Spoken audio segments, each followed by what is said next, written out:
Hey, hey, hello, hello, hello, hello. Welcome to the Morning's Bench, y'all. I'm so excited that I'm here, and thank you to the Social Goats for having me and producing this. I'm really excited to be here. This is something that I've been wanting to do for a while, but I just wasn't sure what it would look like. So I'm glad to be here, and yep, it's shared, so everything's good. Okay, cool. So let me kind of give you a background on what the Mourner's Bench is. So, literally, the Mourner's Bench is the pew on which family members sit at a funeral, the front pew, and mourn the deceased.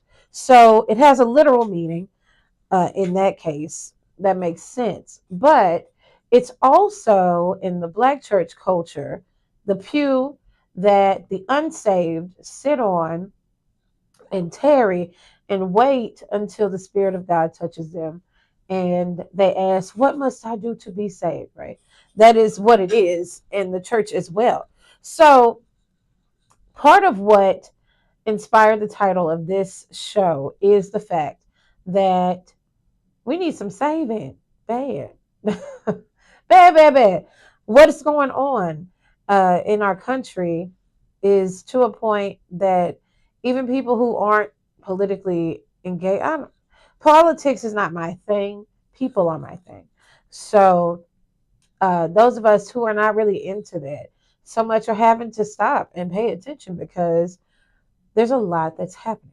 So my skill set, my expertise is looking at history as the informant for where we are in the present.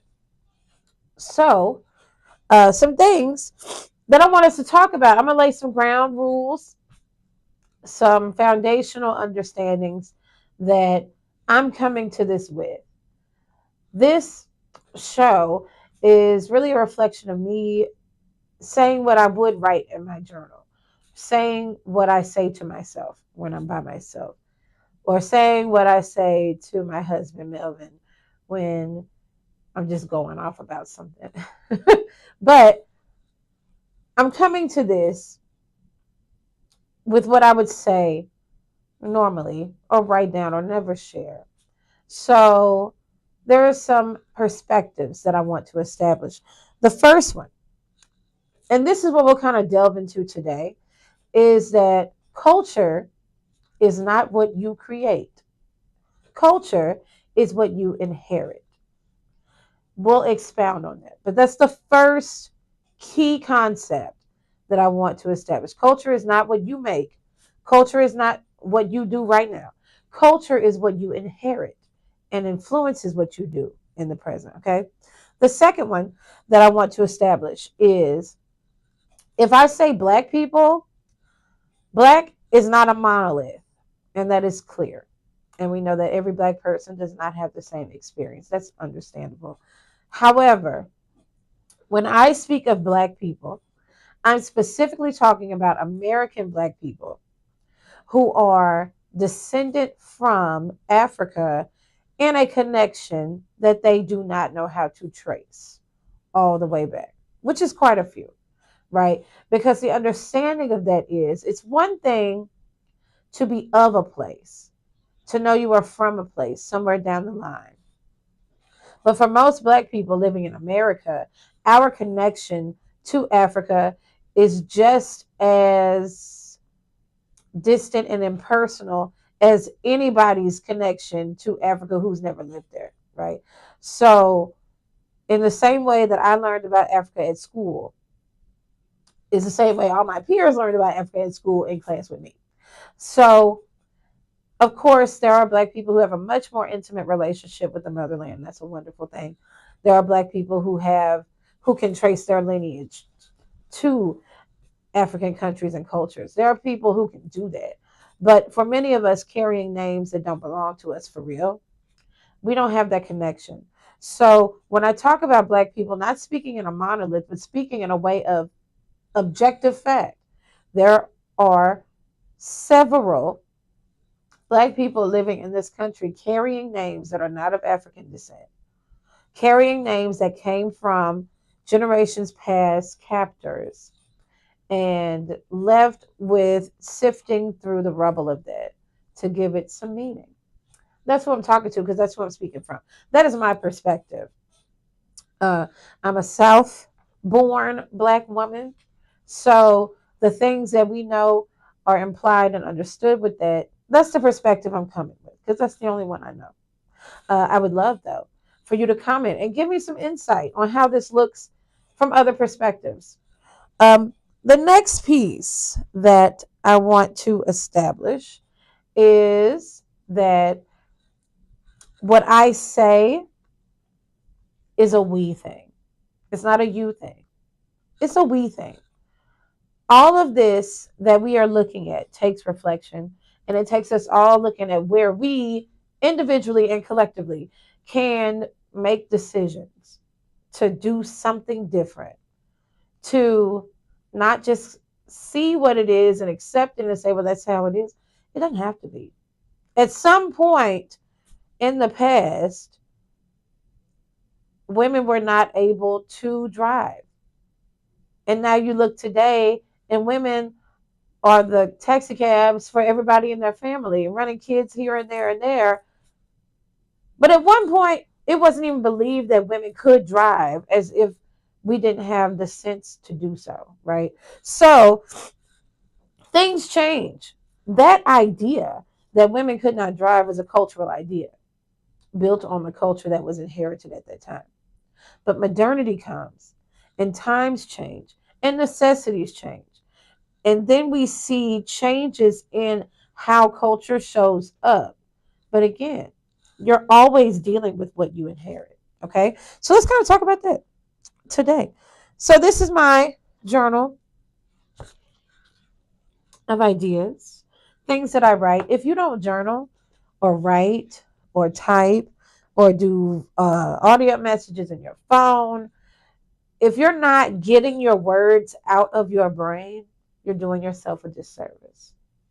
And I want you to think about that. I hope that us being here on this front pew helps everyone to see how important it is that we hear the perspectives of others, that you get your ideas out of your brain and onto paper because it's important.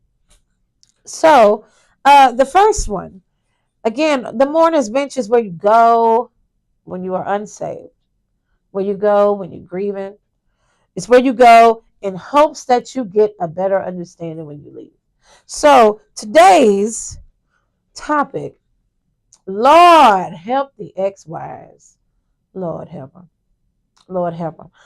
Who are we talking about? Talking about men, of course, but I'm going to be more specific. We know so much is happening. Roland Martin just came in town last night to discuss Black men's mental health. Um, the Vine is having a weekend of events addressing the idea of Black men's mental health. But what really are we asking for? What does it look like for Black men to focus on their mental health? Well, like I said, culture is what you inherit. So we have to look at the culture we've inherited to really get to the basis of what is happening, right?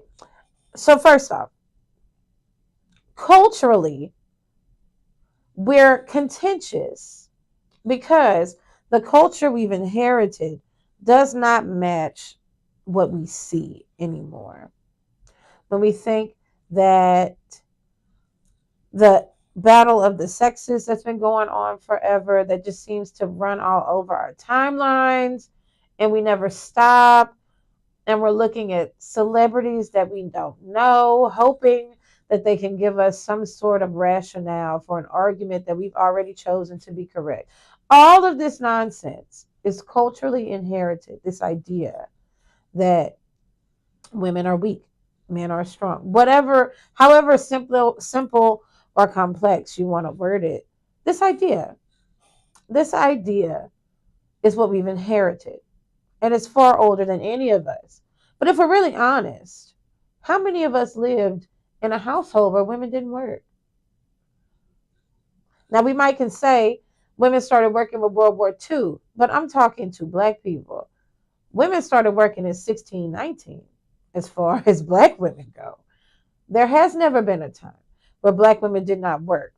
There has never been a time where black women and black men were not together expected to do a lot of the same tasks. Now, there may have been some politics amongst ourselves, but at the end of the day, same folks was picking cotton. Same folks were in bondage, trying to make a meaning of what scraps they were left with of themselves. So we have a history of trying to make sense of who we are. And in trying to make sense of who you are, the easiest way is to accept the understanding and the psyche of where you are. But then that poses the problem. So men became comfortable with latching on to the fact that they were men. You find power in being a man. You find dignity. That's the American psyche. You find power in patriarchy, and you find power in this. But in the end, it's still not working for you, is it? We still see disparities in who is being held accountable. We still see lack of representation. We still see a complex that black men are trying to work through, and women are going through the same thing. Sisters are going through the same thing. We're trying to understand who we are, but we really have even looser ends to hold on to. So we can't really lean on our blackness because we know how blackness is treated in our country, and we know how women are treated. So sisters, we're trying doubly as hard to make this make sense. We're stuck in a system that does not work for us, but we want it to work. We push so hard for it to work that sometimes we forget you can change the whole thing anyway. There's a lot that we can do. So, Lord help the ex-wives. What happens when you find your joy in this ego and this power that you've set up for yourself? The system supports the concept of your manhood giving you that. But in reality, the shade of your manhood, your blackness, works against this idea because we still don't see it working for us. So what does that mean? That means you need some help. The beautiful thing about humans is that biblically, and whether you believe in the Bible or not, that's your business. But in the beginning, there was a man by himself. And God said, oh, I need to give him some help. Woman came as a help meet. Words are important, right? I'm going to help you meet the needs that you have. What do those look like? Not just, of course, we have to come together for reproduction, but helping you to meet the ends, what you need. Sisters understand you better than you realize. Why? Because socially, we're going through a lot of the same things. And they may have a different guise. You may have a different privilege. We may have a different privilege in certain aspects.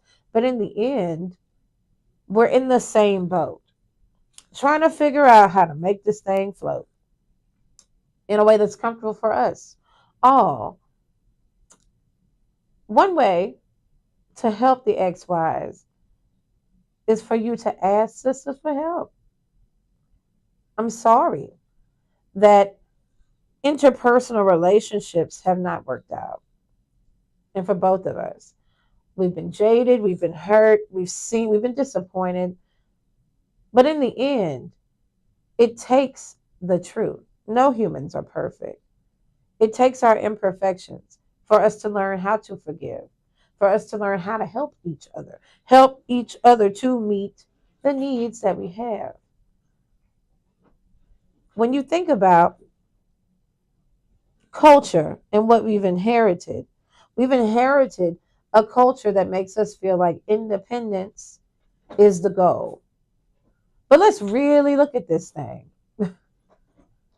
You got a family of 6 people.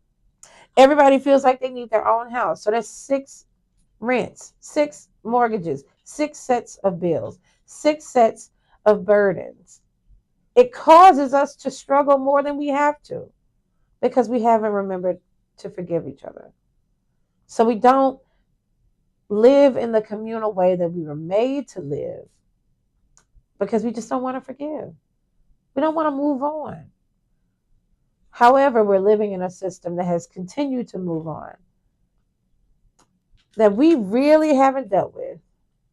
And honesty is what changes the whole game.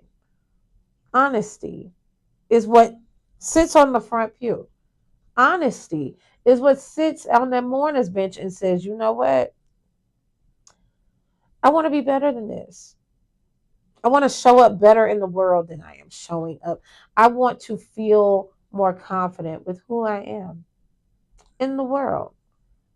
So I want to give you a task.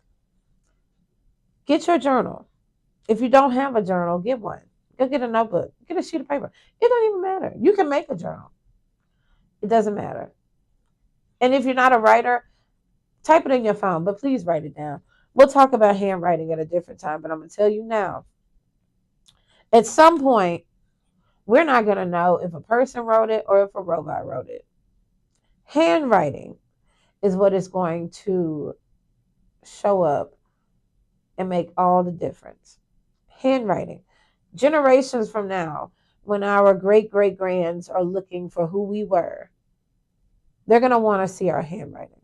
They're going to want to see the fact that we were here for real. Because it's going to get even more difficult to discern reality from fallacy as we move forward. We can't even, child, Lord. Oh, I want to say it's the baby boomers, but it's all of us. We have all been fooled by AI video and thought it was real. We've all been there.